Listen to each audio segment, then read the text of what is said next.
பூஜ்யாய ஸ்ரீ ராகவேந்திராய சத்யதர்ம ரதாயச பஜதாம் கல்பவருட்சாய நமதாம் காமதேனவே.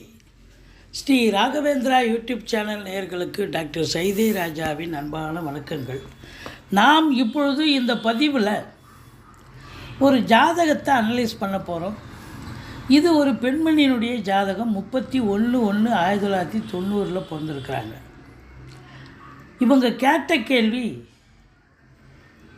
திருமணமாகி 6-7 ஆண்டு காலம் ஆகிறது, ஆனாலும் குழந்தை பாக்கியம் இல்லை, எப்பொழுது கிடைக்கும் அப்படின்னு கேட்டாங்க.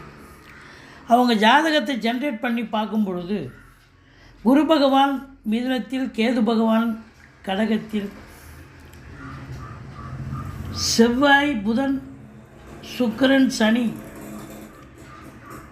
எங்கே இருக்காங்க அப்படின்னா தனுசுல, சூரியன் ராகு மகரத்தில், சந்திர பகவான் மீனத்தில் இருக்கிறார்.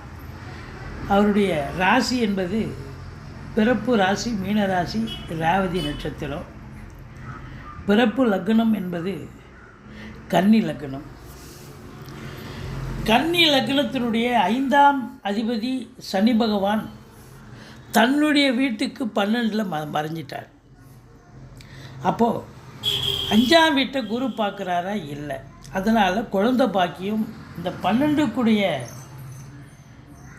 சூரியன் போய் அங்கே உட்காந்துருக்கார். அப்போது ராகுவும் இருக்கிறார். அதனால் இவங்களுக்கு 4ஆம் இடத்துல இத்தனை கிரகம், செவ்வாய், சனி, சுக்கிரன், புதன், இத்தனை கிரகங்கள் இருப்பதால் இவங்களுக்கு மாதவிடாய் பிரச்சனை இருக்கும், யூட்ரஸ் ப்ராப்ளங்கள் இருக்கும். அதை சரி பார்க்கணும். With help of medicine only குழந்தை பாக்கியம் கிடைக்கும். மருத்துவ ட்ரீட்மெண்ட் எடுத்துக்கோங்க அப்படின்னு சொன்னோம். கண்டிப்பாக செலவினங்கள் இருக்கும். ஏன்னா 12க்குடைய புதன் போய் அங்கே சூரியன் போய் அங்கே 5ஆம் இடத்துல உட்காந்துருக்கார். 5க்குடையவன் தன்னுடைய வீட்டுக்கு 12ல் வந்துட்டார். அப்போ குழந்தை பாக்கியத்துக்கான காலதாமதம் தெரிகிறது.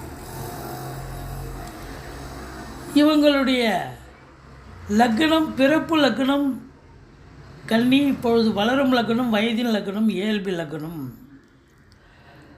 தனுசு. தனுசுவின் அதிபதி குரு பகவான் 7ஆம் இடத்துல நல்லா இருக்காரா? சூப்பராக இருக்கார்.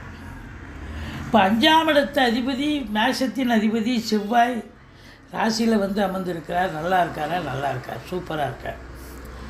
ஆனாலும் பெண்ணுக்கு 8ஆம் இடத்தை பார்க்க வேண்டும். 8ஆம் இடம் என்பது கேது அமர்ந்திருக்கிறார். கேது இருக்கிற இடத்த சுருக்குவார்.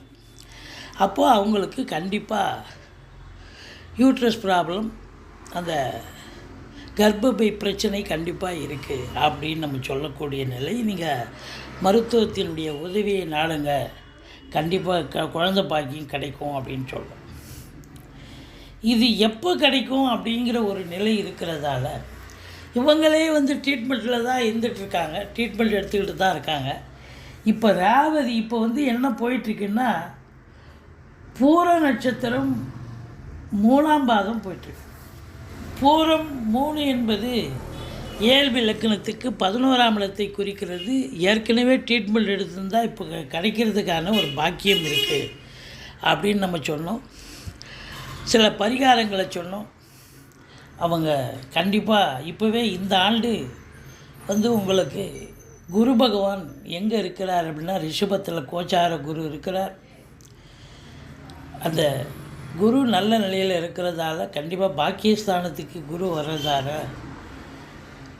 கண்டிப்பாக குழந்தைக்கான ஒரு அமைப்பு இருக்குது, குழந்தை பாக்கியத்திற்கான ஒரு நிலை இருக்குது அப்படின்னு சில பரிகாரங்களை சொன்னோம். அவங்க இந்த ஆண்டே கண்டிப்பாக கிடைக்கிறதுக்கான வாய்ப்புகள் இருக்குது அப்படின்னு சொன்னோம். ரொம்ப சந்தோஷமாக போனாங்க. நன்றி. வாழ்க வளமுடன். இது மாதிரி பதிவு உங்களுக்கு பிடிச்சிருந்தா எங்களுக்கு லைக் பண்ணுங்கள். அதாவது மற்றவங்களுக்கு எங்களை லைக் பண்ணிவிட்டு மற்றவங்களுக்கு ஷேர் பண்ணுங்கள், சப்ஸ்கிரைப் பண்ணுங்கள். ஃப்ரெண்ட்ஸு, சர்க்கிள், ரிலேஷன் போன்றவர்களுக்கு இதை சொல்லுங்கள். நன்றி. வாழ்க வளமுடன். பூஜ்யாய ஸ்ரீ ராகவேந்திராய சத்யதர்ம ரதாயச பஜதாம் கல்பவருட்சாய நமதாம் காமதேனவே. ஸ்ரீ ராகவேந்திரா யூடியூப் சேனல் நேயர்களுக்கு டாக்டர் சைதே ராஜாவின் அன்பான வணக்கங்கள். நாம் இப்பொழுது இந்த பதிவில் ஒரு ஜாதகத்தை அனலைஸ் பண்ண போகிறோம். இது ஒரு பெண்மணியினுடைய ஜாதகம். 31/1/1990 பிறந்திருக்கிறாங்க. இவங்க கேட்ட கேள்வி, திருமணமாகி 6-7 ஆண்டு காலம் ஆகிறது, ஆனாலும் குழந்தை பாக்கியம் இல்லை, எப்பொழுது கிடைக்கும் அப்படின்னு கேட்டாங்க. அவங்க ஜாதகத்தை ஜென்ரேட் பண்ணி பார்க்கும் பொழுது குரு பகவான் மிதுனத்தில், கேது பகவான் கடகத்தில், செவ்வாய், புதன், சுக்கிரன், சனி எங்கே இருக்காங்க அப்படின்னா தனுசுல, சூரியன், ராகு மகரத்தில், சந்திர பகவான் மீனத்தில் இருக்கிறார். அவருடைய ராசி என்பது பிறப்பு ராசி மீன ராசி, ரேவதி நட்சத்திரம். பிறப்பு லக்னம் என்பது கன்னி லக்னம். கன்னி லக்னத்தினுடைய 5ஆம் அதிபதி சனி பகவான் தன்னுடைய வீட்டுக்கு 12ல் மறைஞ்சிட்டார்.